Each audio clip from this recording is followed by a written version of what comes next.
is So Wizarding. Hey everybody, I'm Ashley. And I'm Maggie. And we're from Rock Candy Podcast. And you're listening to the Top Shelf Nerds from the So Wizard Podcast. Woo! Broadcasting very fast and very dangerous from the planet Malastare. You are listening to So Wizard. You're thinking, people gonna die? The only podcast to make the Kessel Run in under 12 parsecs. There'll be no one to stop us this time.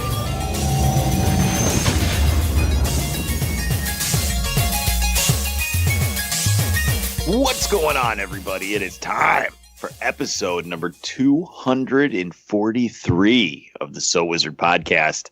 I'm your host, Joey DiCarlo. My co-hosts, back from assignment, the queen of all nerds, Aubrey Litchfield. Citizens, I have returned.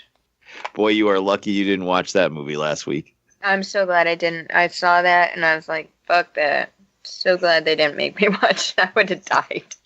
We do have a little bit of a heart. And back from vacation, the expert, Mr. Marquis Marcellus Reagan. I know, you wouldn't even think that I left. I edited the show right before leaving, and I'm recording right as I come back. So it's a perfect window of a vacation time. The life of a podcaster. Yep, it's awesome. Thumbs up. You can't see me. You are listening to So Wizard Podcast. Three friends discuss the world of nerd, podcasting weekly on the Pulse Podcast Network.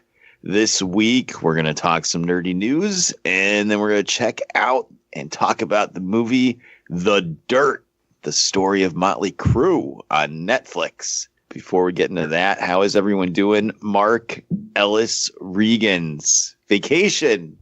Talk to us. Tell us all about your week. Yeah, I went to Disney with a couple of friends of mine. They were down for a convention that had nothing to do with comic books or anything like that, just a different job convention, and decided to go to Disney for a few days after that, and Universal.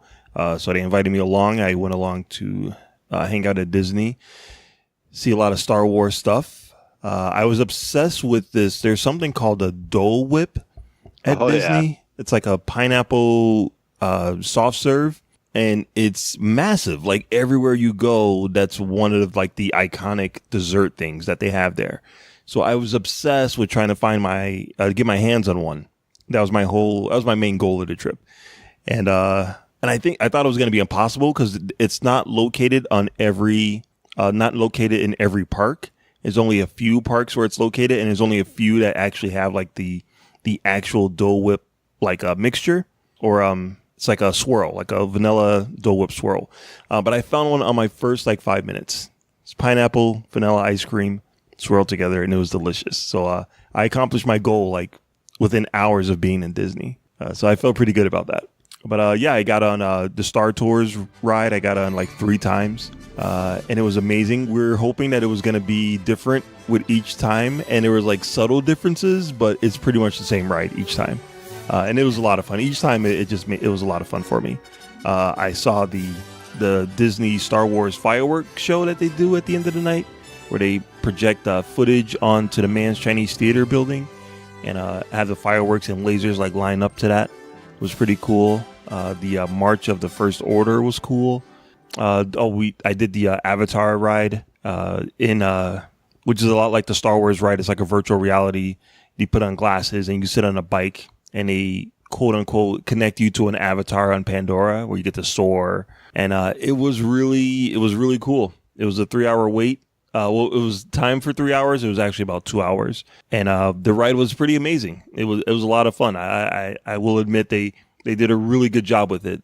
There's a part where you have to fly through a forest and you can smell the forest atmosphere. It was pretty cool. But yeah, it was a lot of fun. Disney it's very expensive and it's very exhausting, and you really have to prep yourself to do it. So I would say if you haven't gone, listen to Dinner and a Podcast episodes where they talk about their trips to Disney World, because that could help you. I did not do that. And do as much research as you can, make a plan, and get the Disney Fast Pass if you can afford it, because that helps a lot. We did the Toy Story ride a couple of times, and when we did it with the Fast Pass, it went just super smooth. So yeah, I would say, I had a lot of fun at Disney. I can't wait to go back. Star Wars Galaxy Edge opens up at the end of the summer. So plans are afoot to get back down there. Not soon, but at some point. What did you think of Universal? Oh, I didn't go to Universal. I came home. You didn't go? No, I just did Disney and let them go to Universal. Cool. All right. Fantastic. Well, I'm glad you had a good time, and I'm glad you're back. Aubrey, we missed you last week. What's going on? Nothing. Nothing as exciting as Mark's week, huh? Not at all. Honestly, I don't remember what I've done the past 2 weeks. Not watch scary movies. Yeah, I think I just did homework, really. A lot of homework. Other than that, nothing really. Nothing exciting. Excellent. Well, for myself, I also have done nothing even remotely exciting other than work, sleep, and watch The Dirt on Netflix. And I finished, I'm all caught up. I finished Agents of S.H.I.E.L.D. Season 5. Nice. Is the next one that's starting Season 6? Yeah, sometime I think in May. Okay. It's got to be soon because they started to get hype up for it online and stuff. So yeah, I think it's in May. It's after Endgame comes out. Cool. Do you think it's going to be, I know that they're two separate entities, but you think at this point, whatever happens in Endgame is going to affect S.H.I.E.L.D. in some way? I don't know, because I don't know what's going to happen at the end of Endgame. Mm-hmm. If it follows the Infinity Gauntlet comics, then someone else will get the gauntlet and fix everything, and no one will remember what happened. But since you're all caught up with the show, was there any clues in the last few episodes that shows that it's connected to what's happening in the Endgame? Yeah, or in, they mentioned it basically the last 3 episodes take place during the beginning of Infinity War. Okay. So it's when Tony Stark and Doctor Strange and Spider-Man are fighting the Black Order in New York City. Okay. So it takes place during that. And they reference that on the show. Right. There's a consortium of aliens that mention Thanos and that you're basically fucked. Nice. So that they were supposed to be it's long and involved, but they basically just let the agents of S.H.I.E.L.D. know that they're fucked because they're not going to beat Thanos in any way, shape, or form. Gotcha. All right, that's cool. So yeah, so that means that most likely there is going to be a little something connecting it to. I hope so. It was a really good season, so I love that show. But I understand it's not everybody's cup of tea. But speaking of cup of teas, why don't you serve up some tea, Marcellus, about where people can find more So Wizard Podcast? All right, so everybody can go to SoWizardPodcast.com, where you will find new episodes every week. You'll find movie reviews from yours truly, Netflix and Amazon streaming picks from our buddy, the awesome Adam Wally Hawk. You'll also find our merchandise there, so you can purchase some of our t-shirts and look good while you're representing the show. A great way to support our show is by doing your Amazon shopping through the link we keep right on the website. Click on the A, do your shopping, receive your products, and you'll be helping out our show. You'll also be able to find our social media links there. We have Facebook, Twitter, and Instagram. You can subscribe to us on Apple Podcasts and give us a 5-star review while you're there. You can also find us on the Stitcher Radio app for your tablet or smartphone, Podbean, Google Play Music, and you can stream our show through Spotify. Another great way to find our show and listen to it is through the Podcoin app. Listen to the show, download the episodes if you want to, and that way you can earn a little bit of extra scratch for your pocket. Those points can be converted to gift cards. Patreon.com is another great way to support our show. Patreon.com/SoWizardPodcast. Shout out to all of our podcasting buddies all over the world. Back to you, Joey. To knock him off. I don't know what that is, alien.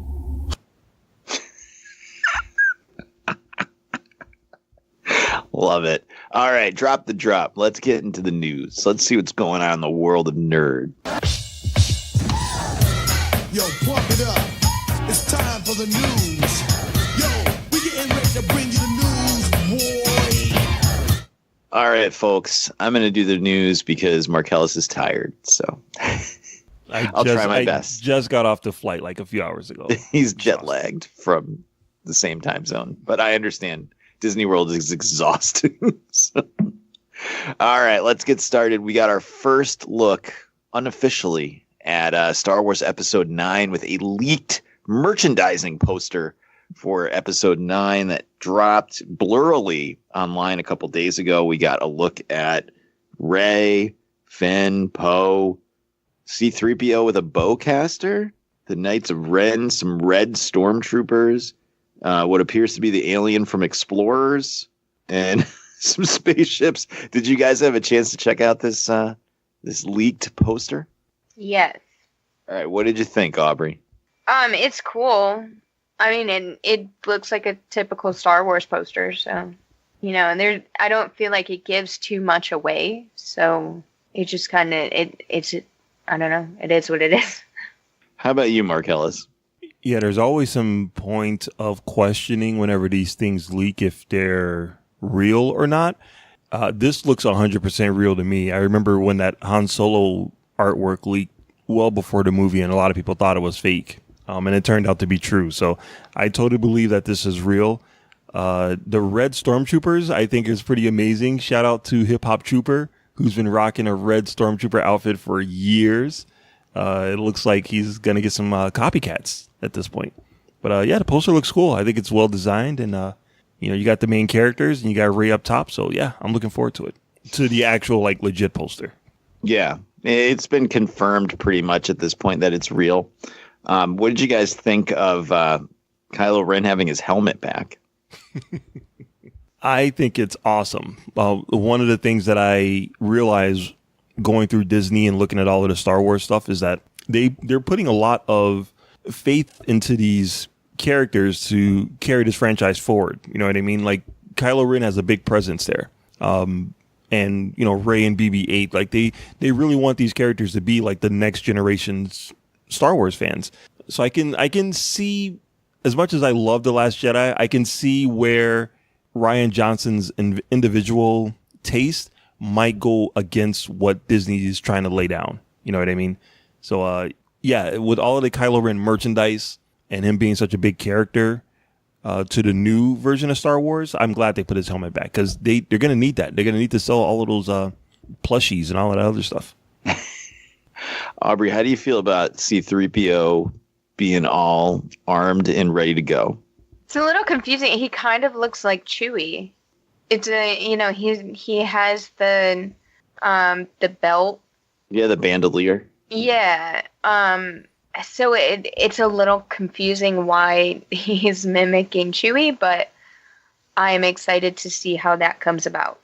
Well, it can't be worse than the last time he had a gun in Attack of the Clones. Yeah, nothing can be worse than Attack of the Clones. If 3PO is wearing a bandolier and a bowcaster, I just want R2 in a black vest and a blaster next to him. That's all I want. With some sideburns glued to the side of him? Sideburns and some stripes down his leg. That's all I want. Those are Corellian blood stripes, Mark Ellis. So got to brush up on your EU. Oh, it doesn't exist anymore. They're just stripes again. All those novels I read and memorized for naught. Yep. Could have been about banging chicks and doing cool stuff, working on cars or something. You could make YouTube videos about them now. I guess so. But no, because it's moved on now. We have to make YouTube videos about how much we don't like Captain Marvel. That is true. But I digress. So Star Wars poster, pretty awesome. All right, let's move on to the next thing going on is we've got Suicide Squad 2, The Suicide Squad coming out. Now we know Deadshot's coming back, but he's going to be played by Idris Elba. We got confirmation this week that Jai Courtney, fantastic actor, will be returning in his role as Captain Boomerang. What do you guys think about the return of Captain Boomerang in The Suicide Squad? Aubrey. Do you want your career to die? What are you doing? Get out of this movie. Well, he doesn't really have much of a career anyway, so. Captain Boomerang wasn't the worst character out of the whole thing, so I don't so much care. I think that the movie's going to be shit regardless of who's in it. Even with James Gunn directing it, you don't think it's going to be good? Nope. Wow. I think it's going to be trash. You know you still have to go see it, right? Yeah, that's the unfortunate part. Gotta waste some more money on DC movies. How about you, Marcellus? Jai Courtney returns. How do you feel about this? Well, he definitely wasn't coming back for the sequel to Terminator Genesis. So he's got to do something. That was a planned trilogy. Exactly. So those checks aren't coming anytime soon. I still haven't watched that movie. Oh, God, you need to. I've made it like 15 to 20 minutes in every single time, and I just I can't do it. Oh, it's horrendous, and it just gets worse as time goes on. You know how I feel about Emilia Clarke, so it's saying a lot that I won't watch it. Mm-hmm. Yeah, that was just about to say that too. She's in it, and she sucks in it, unfortunately. But she is in it.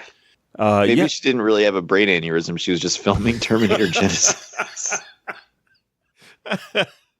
That'll do it. Maybe that was her brain rejecting having been in the movie and trying to make her forget it. But if she does need to be consoled or, held while she's having those memories, just let me know. Mm-hmm. She's going to have a lot of free time coming up. So that's right. She'll be there. Plenty of time. I think I don't think Captain Boomerang really lived up to his potential in the first movie. So I'm glad that he's coming back. But I'm pretty sure he's going to die within the first 5 minutes of the movie. So it doesn't really matter.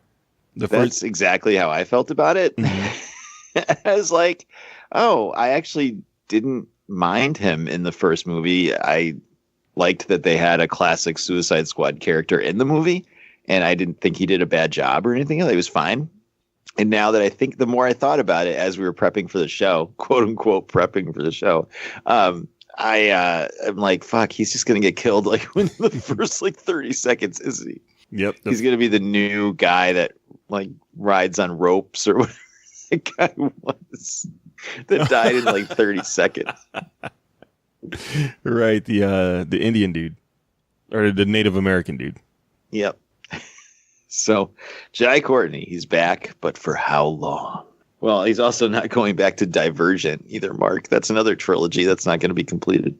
Oh, well, there's another Die Hard movie coming now. Maybe he can jump back into that franchise. One of these franchises is going to stick for Jai Courtney, folks. It did. Suicide Squad. It's now The Suicide Squad. I don't know if we can count that one. Can't wait for The Terminator Genesis. All right. So we got our next story here. Just a quick one on Ghostbusters 2020. They have cast the lead girl role, and it's going to be Grace McKenna, who we saw in Captain Marvel as young Carol Danvers, is going to play the lead female role. So it's, I guess, from what I'm reading about the leaks, it's about a family, and Mike from Stranger Things is her brother, and they're going to adventure and somehow blunder into the Ghostbusters.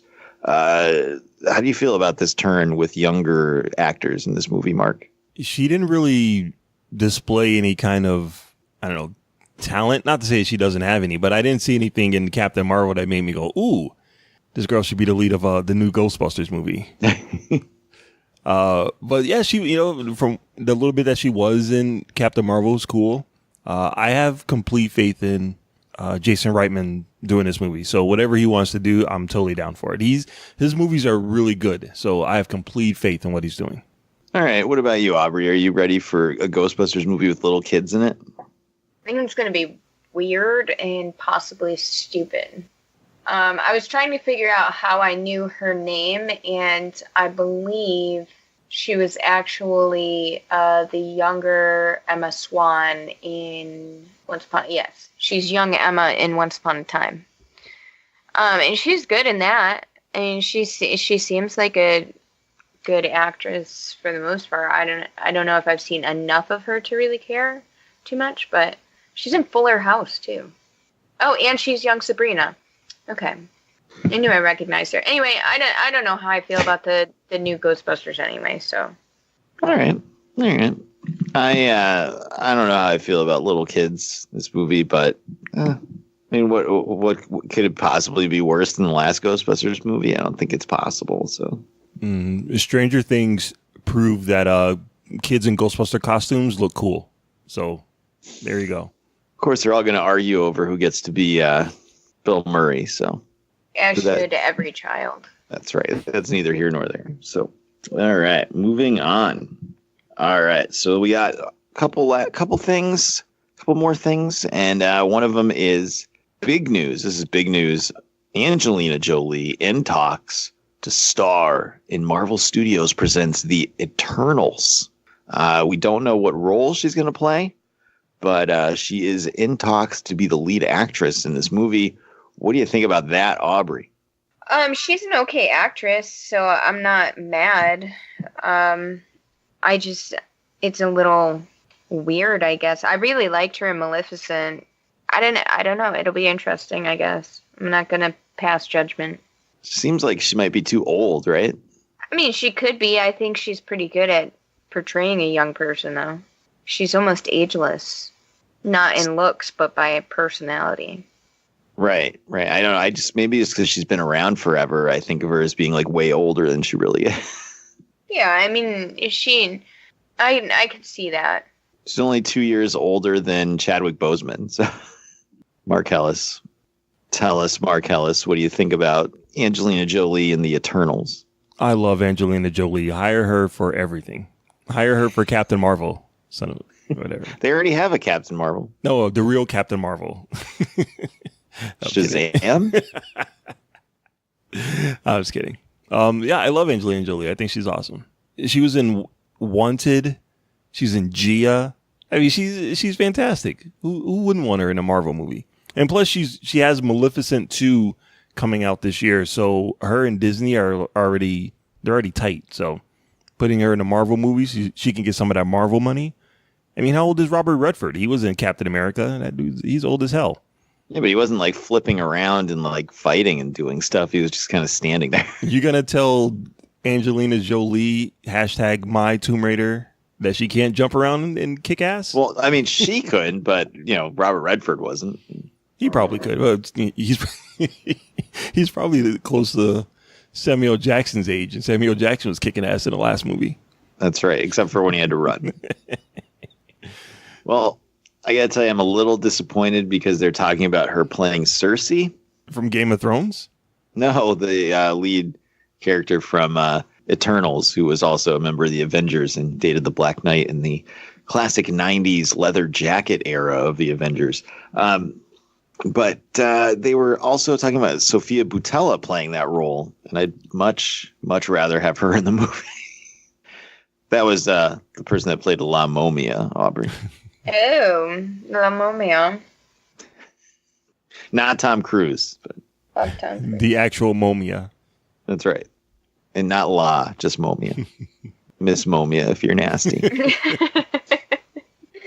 But, yeah, I mean, it's cool. She's a good actress, I guess. So, and she used to be, like, smoking hot, especially in Wanted. Good Lord. But, I don't know. It just seems weird. Just very strange. Seems like such a big name, like, actress to be involved in this. But we'll see. I mean, how can you not just trust Marvel, right? Exactly. And maybe she's not going to be, like, the main star. Maybe she's just going to be, like, the mentor. Like, Tilda Swinton in Doctor Strange, or Annette Bening, Captain Marvel. Maybe she's just going to be that role, and then some other person is going to take over the lead. Annette Bening does like 2 days of work in front of a green screen. Yep. Check clears. She's good. She's good. Now she can tell her grandkids she was in a Marvel movie. Yep, exactly. All right. So our final piece of news, we got our first full-length trailer for Scary Stories to Tell in the Dark from Guillermo del Toro, based on the kids' anthology horror book. And we had a chance to check the trailer out. Aubrey, what did you think? I want to see this movie. I don't like it. We're not going to make you see the movie, but what did you think of the trailer? It's creepy. I don't like these creepy movies that keep coming out. I don't like it. Did you ever read that book when you were a kid? I remember looking at it in the classroom, and I remember putting it back down and going and picking something else like Stuart Little. Fuck Stuart Little. I always hated that movie. All right, Way Mark. better than scary stories. Well, for you, definitely. Yeah. Don't worry. We will do it on the show. We will not make you go see it. So I I guess we're appreciate actively that. searching for a co-host for that week. Marcellus, how about you? Yeah, I never read the book. I think we talked about this before. I didn't know this was based on a book, so I would assume it was a young adult book, right? Like almost like a kid's book. Yes. Okay. Kind of, yeah. All right. Yeah. So this looks like it's a intense kids movie. That's cool. I think it looks cool. I like the style of it. I don't know much about the director, but the trailer said that he's good. So I'm gonna. Why would the trailer lie? Right. I'm gonna believe the trailer. But yeah, it looks cool. It looks cool. It looks intense without being completely gross. And hopefully there'll be some jump scares in it. So yeah, we'll see. I'm looking forward to it. Yeah. The book was obviously it's a kid's book, but it's not like ultra kids. It's not like a board book or anything, and it had some really great illustrations that were really scary. It was like something more challenging, I guess you would say, kind of like what we were looking for. I don't know what direction they're going to take the movie and how scary it's going to be. Is this going to be like rated R, or is this going to be something that like, you know, tweens and teenagers can go see? I don't know. I guess we'll find out. But so far, everything looks cool. So I'm all in. Yeah, if this movie is under PG-13, I'll be shocked. Oh, it's definitely going to be PG-13, but how PG-13 is it going to be is the question. So they'll get their one F word and some other things in there, but we'll see. We'll see. Fantastic. So that's all the news that's fit to print for Nerd this week.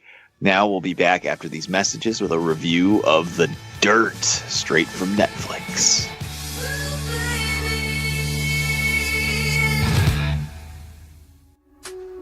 Hey, what's going on, everybody? This is 8-Bit Ray from the Gorilla Brain Podcast, part of the Pulse Podcast Network. Did you know that you could be using this spot to advertise your company or business? Well, I've done the research, and PodcastInsights.com report that podcast listeners are loyal, affluent, and mostly college educated. But most importantly, are 5 times more likely to interact with the ad they hear on their favorite podcast than an ad from any other medium. If you would like to advertise your company or brand with our network, it's simple. All you have to do is send an email to marketing@pulsepodcastnetwork.com. I'll say it one more time. marketing@pulsepodcastnetwork.com. And we hope to hear from you soon. Hey, what's up, everybody? I hope you're having fun listening to this episode of So Wizard Podcast. But did you know you can actually get paid just for listening to us? I know it sounds crazy, but it's true. We've just discovered a new app called Podcoin, and it literally pays you to listen to podcasts. Here's how it works. You listen to the podcast you love, and you earn Podcoin while you listen. Then you turn that Podcoin in for gift cards at places like Amazon or Starbucks, or if, unlike me, you're a good person, you could actually donate it to charity. The more you listen, the more you earn. Here's what you got to do. Download the free app right now on your iPhone or Android device. And I've got a special code for you. Simply use our code, WIZARD, when you sign up, and you'll get 300 Podcoin just to start off. If you listen to enough of us on there, you can get a drink at Starbucks or an Amazon gift card, and it's like I gave it to you. So go ahead, go listen to this podcast or any of your other favorite shows on Podcoin and sign up with the code WIZARD. It'll change the way you listen to podcasts. All right, and we're back, ready to talk about The Dirt. So all of us had a chance to watch this movie, correct? Yes. All right. I mean, it's a true story, so we have to worry about spoilers, or should we avoid spoilers? Right? All right, let's avoid spoilers just to start. What did you think of the movie, Aubrey? It was about as mediocre as I feel Motley Crue is. Oh. Jesus. Yikes. Wow. Tell us how you really feel. Okay. Marcellus. Yeah, I needed something to do while I was waiting in line at Disney World. So I'm like, hey, kids, look at this. Look at this movie I'm watching. What do you think of this? No, I did squeeze some time during vacation to watch this movie, and I loved it. I thought it was amazing. I know nothing about Motley Crue, like their backstory, despite having a best friend when I was like, let's see, I think we were both about 12 or 13, and he was obsessed with them, told me all about him. I knew who Mick Mars was, but I know nothing about the band at all. So seeing this movie, it was a really well done movie. I loved it. Wow. Yeah, I'm like completely in the middle of you guys. I thought it was okay. I thought it was too short. Like the beginning is really cool. And then once it gets past a certain point in their career, it's almost like it races to the end. And we spent more time on like a random party they went to before they were a band than we did on like Vince Neil's daughter dying. Mm-hmm. Yeah, and it felt like it was very quick to end. I did see that. Right. I had no problem with that because I'm like, I gotta watch this movie before I make it home. The quicker the better. If the movie was 2 hours long, I would have been in trouble. It was just the right length for me. That's what she said. But I mean, I would have been fine with it being longer or even a series. Like you could have got like 10 to 12 episodes out of that. Nope. In and out the highlights. Move on to the next one. That's right. Move on to the Winger documentary. Exactly. All right. So I guess from here on out, now you've heard what we thought about it. We're just going to drop the spoiler drop and we'll be spoiling what happens in the dirt. Spoiler alert. I had seen the future and I had to prevent it. All right. Tell me some things that you liked about this movie, Aubrey. There's got to be stuff that you liked about it. You know, I enjoy music, so watching a movie about a band is really interesting for me, and so I did watch the whole thing, and it did grab my attention the whole time because I do like watching, and I like music and I like learning about bands and stuff. So I did like that. I also liked how they kind of humanized Vince Neil a little bit. Like, you know, Vince Neil as this drunk fucking mess, and then you see the toll that losing his daughter kind of took on him, and that was a little painful to watch. And then kind of leading up to that point, the relationship that he had with his daughter was really strained, and so that was sad. So I think that humanizing Vince Neil in that aspect and showing why he's in so much pain, why he drinks the way that he does, why he's such a fucking mess, I think that helped a lot, at least in my viewpoint of him. Other than that, I feel like they toned down quite a bit of things. Like, they focused a lot on Nikki Sixx and his battle with heroin, but they didn't. I was a little confused about like the Heather Locklear thing and Tommy Lee. But again, I digress. I liked the humanizing aspect of it. That is probably my favorite part. And if I understand correctly, you are not a fan of Motley Crue at all. I'm not really. No. Then I mean, I don't hate them. Like, there's bands that I hate. I don't hate them. I just find them to be mediocre. I think they're overhyped. How about you, Marcellus? What did you like about the movie? There is a lot of things I liked about this movie. One of the things that surprised me was fucking Machine Gun Kelly as Tommy Lee. He was really good. He did it. He was I bought these characters, even though they're based on real people. Because I don't know their story at all, they just seem like characters to me in a movie. And I bought all of them. Him as Tommy Lee, he reminded me of Kelso from that 70s show. Just like a lanky, goofy guy who was like, just, you know, always in a good mood. I loved Mick Mars, the old man, who was just, when they fire the other guitarist when he shows up. Like every line that he delivered was awesome. And it took me, I could not figure out where I knew that guy from. He's in Game of Thrones, right? Yes, I said that. Ramsay Bolton. Oh my God. It's amazing. First he's raping Sansa Stark, and then he's playing guitar in Motley Crue. It seems to make sense. I don't know if Mark even got that far in Game of Thrones. It doesn't. Oh, I'm sorry, Mark. Oh, that's all right. I thought everybody in the entire world knew by now that Ramsay Bolton had raped Sansa Stark. That must be down towards in like one of the recent seasons. Yeah, somewhat. Yeah. Yeah, it was really uplifting. Yeah. Oh, yeah, okay. You know what? I do remember hearing the backlash to that, now that I think about it. Yeah, I do remember that. Right. But yeah, I like the way that each character had their own, like they're telling their version of the story. And then some of the stuff is true, some of the stuff is not true. Like when they show the manager, and they're like, he was there, but he's not really part of the story, so we're just gonna wipe him out. And he just like fades out like the Back to the Future picture. Like the way that they handled the material, I thought was so fun. It was so much fun. I had so much fun watching this movie. So yeah, I really liked it. All right. I liked there was a lot of nudity in it. There is. I was stunned. The movie like starts and like 30 seconds in, some girls like squirting. Yep. Like, what the fuck am I watching here? I was taken aback, and I own the ass horse from Planet Squirt duology on DVD. So like, I was stunned to see that in a mainstream film. Right before the credits, like it cuts at that scene, and then you get the dirt. So that was interesting. But no, I mean, I agree with Mark a little bit. Machine Gun Kelly as Tommy Lee was just like, I don't like him. Yep. And up until then, the best thing that ever happened involving him was when he got power bombed off a stage on wrestling. But dude, he like completely disappeared into the role. And by like 3 seconds in, I didn't think, oh, that's Machine Gun Kelly. It was just like, oh, that's Tommy Lee in the movie. So like, good job on him, Good job on him. Marcellus, I forgot to ask you, you're not a Motley Crue fan though, right? No, I don't. Like, I didn't know any of their story at all. The closest thing I have to knowing Motley Crue, like I said, is one of my best friends when I was a kid in Chicago, was obsessed with him.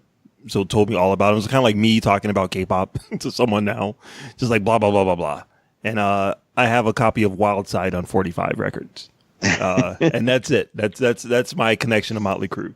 Excellent. My sister was huge into hair metal and rock music when I was a kid. So of course that's what I all listened to. And I listened to Motley Crue almost the whole way through.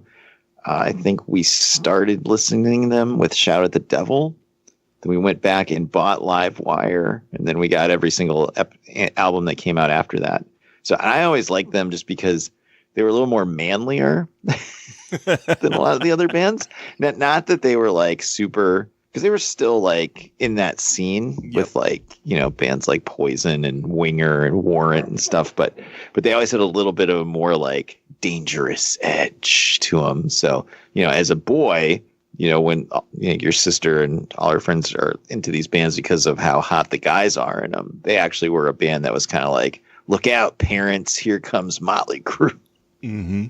So it definitely made you feel like you were cool because you listened to them. So, but yeah, I mean, I liked a lot of the performances in the movie. For me, it was just, it like I said a few minutes ago, like it seemed like it was at a good pace when it started. And then all of a sudden it just like, boom, like towards the end, just rushes through so much stuff.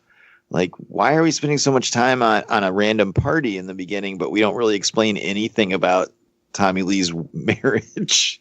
Well, they kind of just showed that he cheats on her a lot. I mean, well, it was confusing because it was like he'd call her and she wouldn't call him back, and then he cheats on her. So it was almost hard to be like, okay, like I feel bad for fucking Heather Locklear because Tommy Lee cheats on her all the time when she can't even call him back. It's like they got married and then they don't even really have a marriage. Yeah, but I think showing that, side note, the chick that plays Heather Locklear looks just like her. I was like, holy shit, that's amazing. I didn't think that would be possible. I loved her on The Fall Guy. That's the best line. But yeah, I think once you get to that point in the movie, instead of going to all of the details of Tommy Lee's story, I think you just need to know that he was an asshole and he treated her like shit and she got fed up with it. At least that's all I needed to know. It's one of those things. I don't know. In the movie, it looked like he was like a nice romantic person. I don't think that they showed enough. When he was doing a bunch of cocaine and drinking. Dude, that was the part where he's like, all right, let me tell you what the life of a rock star is. You wake up at 5 p.m. and then it goes to that whole sequence towards the end of the movie. That was amazing. Yeah. I agree with you 100%, Mark. I wish there was even more of that kind of craziness to the movie because some of those sequences were fantastic. But it shows that his character isn't as noble as he might seem when he's calling her from the road from a payphone and then getting a blowjob at the same time. You know what I mean? Like, God bless him. It kind of shows what his mindset was like. And the fact that they did something that creative story-wise that late in the movie, I was completely blown away. I was so impressed with it. And again, Machine Gun Kelly, like, knocked it out of the park. All right. Now, what did you not like about the movie, Aubrey? It fell short for me. It wasn't over the top exciting. Maybe it's just because I'm not a big Motley Crue fan. I'm not sure what exactly my problem was with the storyline. It just seemed kind of boring. It was just meh. A lot of drugs, a lot of sex, a lot of fighting. I don't know. It just it fell kind of short for me. Just isn't my subject matter, I guess. And I don't know.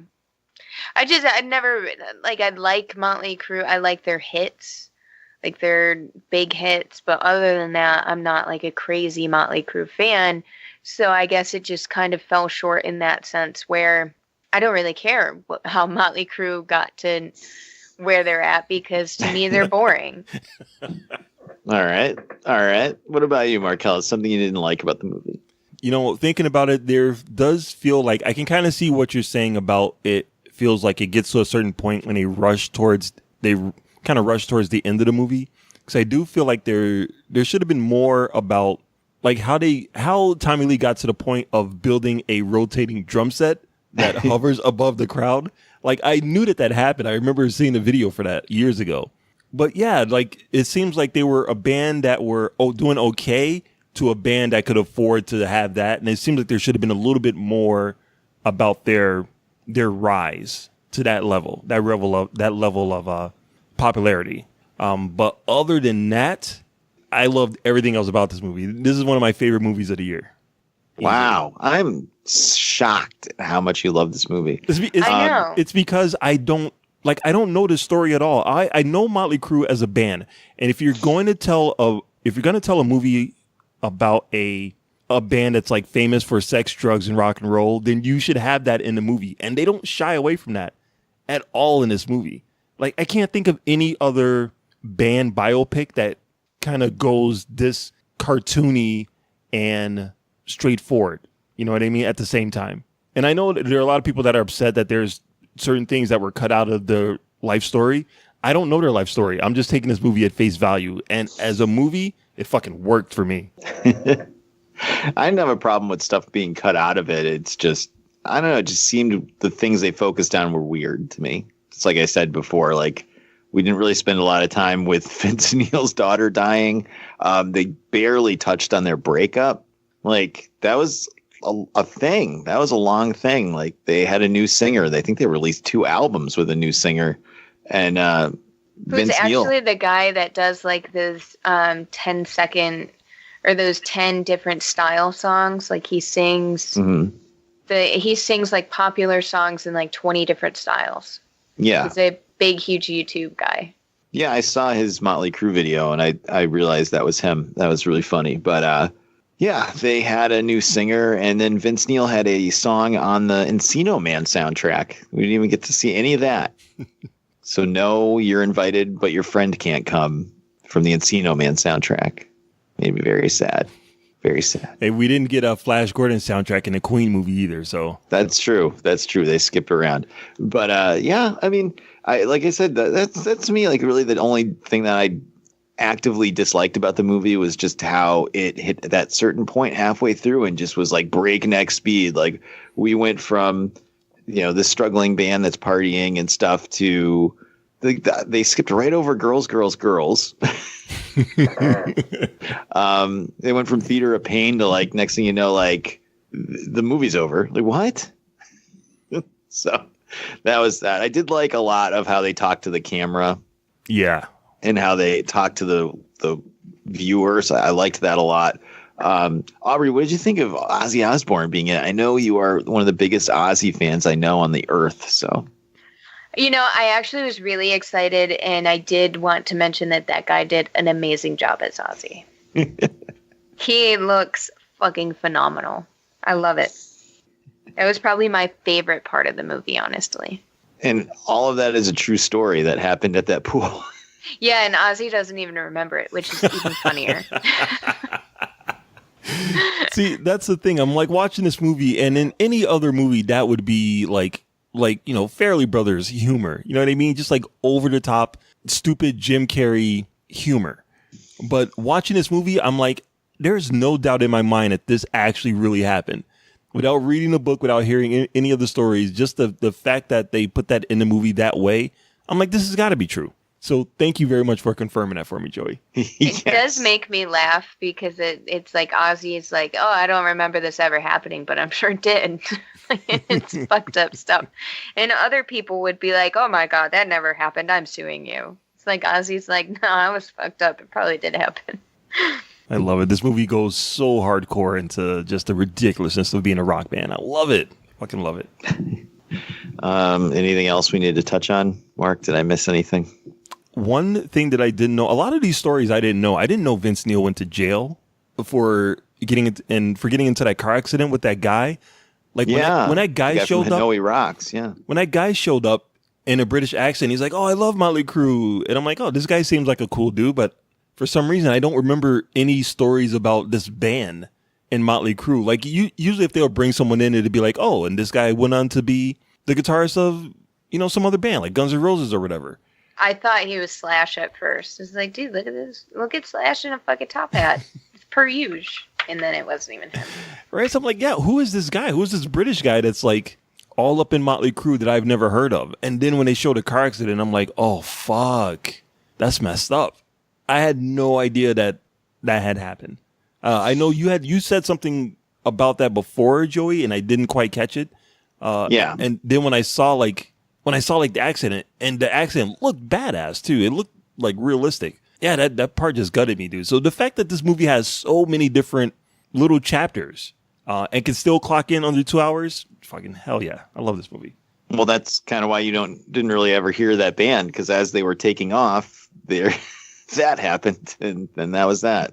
Did the other band members ever I don't know, regroup, or did they sue Vince Neil? They tried, but it just never took off. It just never happened. That was it. So dude, that is a fucking dark chapter. I had no idea that happened. I actually had completely forgot that Vince Neil's daughter died. So when that happened, I was like, oh fuck. Mm-hmm. And how good was that little girl in the hospital bed? She was a good little actress. It was so sad. So sad. Like 1 minute she's alive. Bam.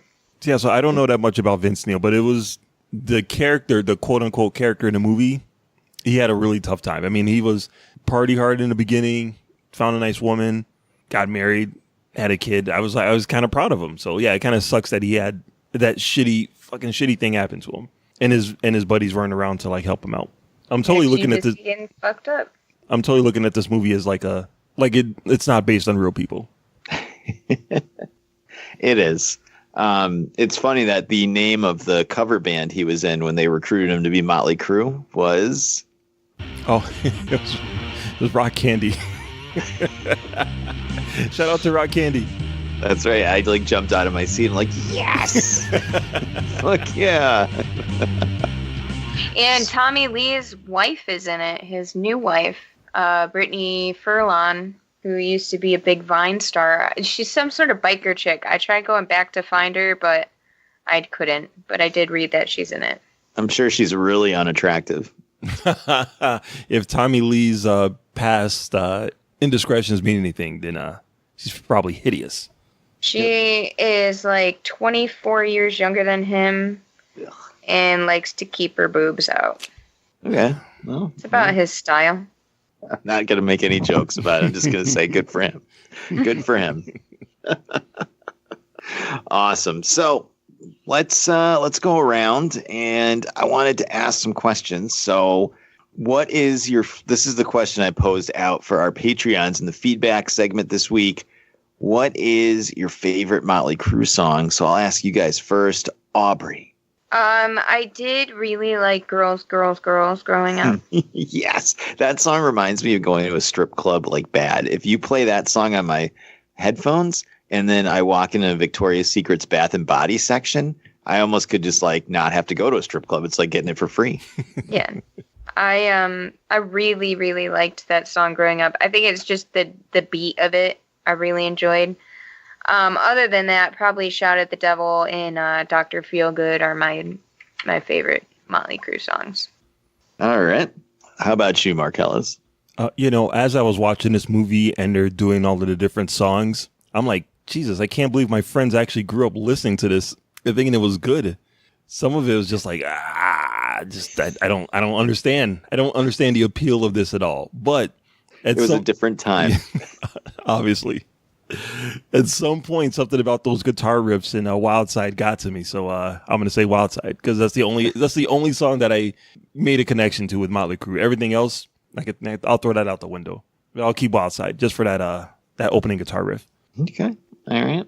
So jokingly, I was going to say the song She Goes Down from the Dr. Feelgood album, which is about a girl falling down the stairs. It's terrible. Oh, boo. No, it's actually about blowjobs. Only reason I think that song is hilarious because there's one part where it plays to stop. It's like dun, dun, dun, dun, dun, dun, dun, and then you hear a zipper. That's the one thing I love about Motley Crue is like I think modern music needs more like cat call whistling. Jeez. And huzz in songs. How about the scene whenever someone sits down at the table with them when they're having a drink? There's some chick underneath the table. That's right. Why doesn't that happen when we go to like Comic-Con or something? Oh, God. Maybe that's what happens because we don't go to geek speed dating, Mark. So. No, that's still not going to happen. All right. So I love my favorite Motley Crue song is Kickstart My Heart. And I would probably say my second favorite is Too Young to Fall in Love. And then I really, really like they made one last album and the lead track was Saints of Los Angeles. And I really liked that song too. So those are my three favorites. So I posted this out to our Patreons. And, if you happen to want to be involved in the feedback section now at the end of each episode, I guess you should go on a Patreon and pledge at least $1 so you can be involved. But we see here that once again, Amanda, So Wizard's senior political correspondent, has jumped on the same wavelength as me and said Kickstart My Heart was her favorite song. She stole my answer for the second week in a row. John from Pina Comics said the song Something for Nothing, but he also said he doesn't really like Motley Crue. Gary, the king of G.I. Joe, said Shout at the Devil. Awesome. Good song. Maggie from Rock Candy, not the cover band that needs a new lead singer, but the podcast, said Dr. Feelgood or Kickstart My Heart. Paul from the Countdown Podcast with Dr. Feelgood. And then Adam Wallyhawk and Brent from Home Video Hustle, both with none. Yes. So, they were not a big fan of Motley Crue. I guess it's kind of a thing where you had to be there. When I was like 10 years old, this was like the coolest band ever, but it's not something that I could imagine just randomly picking up. I don't know. Everybody knows the hits, though. I bet, Mark, and Aubrey, if we all went to see Motley Crue in concert, you would know like half the songs they played, more than half the songs. Probably. I mean, I don't dislike them. They're just, it's like Poison. I don't hate Poison, but I also am not going to actively pursue listening to Poison. That makes me sad. I'm sorry. I will say that I would not spend money on seeing Motley Crue in concert in 2019 after seeing the YouTube videos. I'm sure they're not good. Everybody in the band's good except Vince. Neil is really bad. He sings like every other word of the songs, and when he is singing, he's just like saying nonsense words. Oh no. He looks like he would just be out of breath the whole time. I would highly suggest you jump on YouTube and look up Motley Crue The End 2018 concert and just laugh, and then go and read the comments and laugh even more. Oh no, I don't want to do that. I like Motley Crue in this version, in this movie version. Yeah, hold on to that. Hold on tight. So next question for you guys. What band do you want to see a movie from next, Aubrey? Black Sabbath. Mark Ellis? Girls' Generation. Damn it. I would probably say Operation Ivy, which was the band that was before Rancid, and they broke up, and that would be a very interesting story. But other than that, also maybe Poison. That would be really funny. Or like Nelson. You guys remember Nelson? The two blonde dudes? Yeah. Come on, dude. That story has got to be the most boring milquetoast story ever made. Exactly. That's why it'd be funny. I'm joking. I would go for Op Ivy. That would be my pick. But all right, let's get a quick rating out of 5 for the movie. What'd you think on a scale of 0 to 5, with 5 being the best and 0 being the worst? Aubrey. I'd give it a 3. It's not horrible.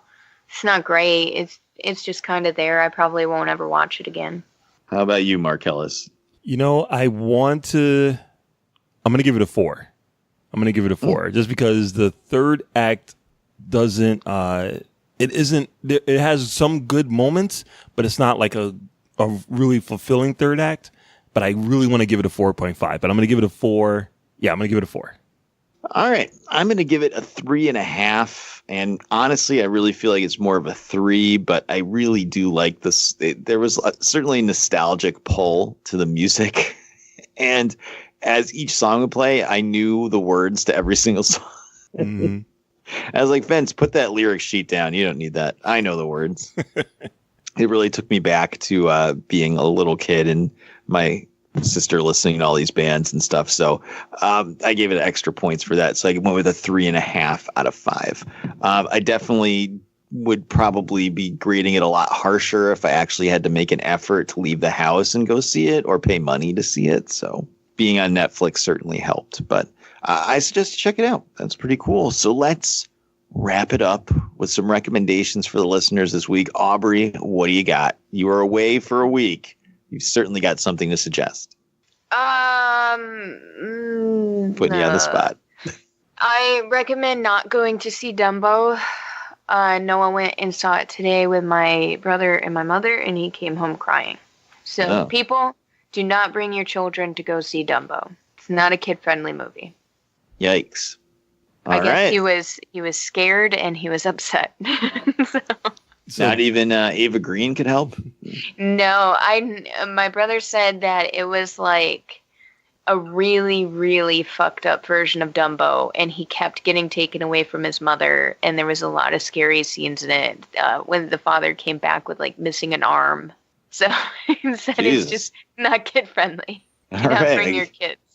Wow. I'm glad. Tim Burton made a dark movie. Go figure. Yes. I know. Well, at least we skipped that one for the podcast, definitely. How about you, Mark Ellis? Yeah, I haven't done anything at all. I would say go to Disney World. Yeah, go to Disney World if you can afford it. Get a Dole Whip for me. Have one and think of me as you enjoy it. Get familiar with Star Wars again, because they are amping up some big Star Wars stuff at Disney World. There's going to be a lot more push with Disney owning them. If you haven't already felt it already, there's going to be a whole lot more Star Wars stuff coming out. So find something that you like and try to enjoy it. If it's the cartoon, if it's the shorts, if it's the streaming service TV show, I know everyone's going to be a Star Wars fan. So if it's Rose Tico. Oh my God, I took a picture of Rose Tico's jumpsuit. I thought of you. So it was just a potato sack? Said Idaho on the side of it. No, it was a legit jumpsuit. It was nice. I love Rose Tico. But yeah, there's no escaping Star Wars, so just find something and love it. Deal with it. Exactly.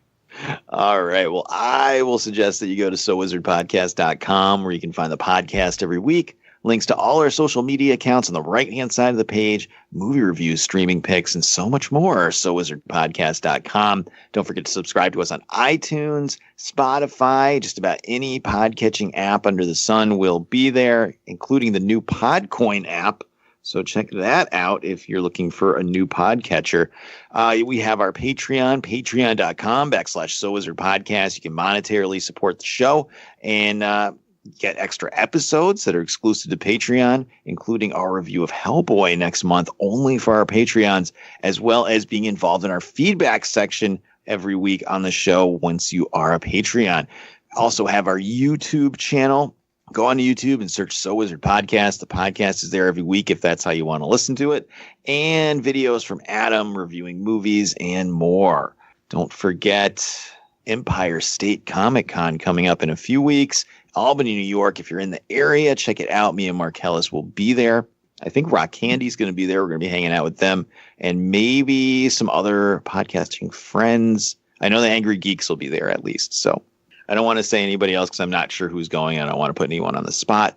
I will definitely suggest you jump on a Netflix and check out Agents of S.H.I.E.L.D. Season 5. It's freaking awesome.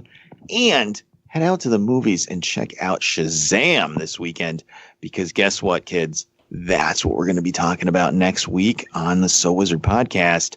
Can the DCEU make a big comeback with a movie that's actually good from start to finish? We're going to find out. But that's going to do it for this week on the So Wizard Podcast. I've been your host, Joey DiCarlo. My co-hosts have been the queen of all nerds, Aubrey Litchfield. Shout! Shout! Shout at the devil!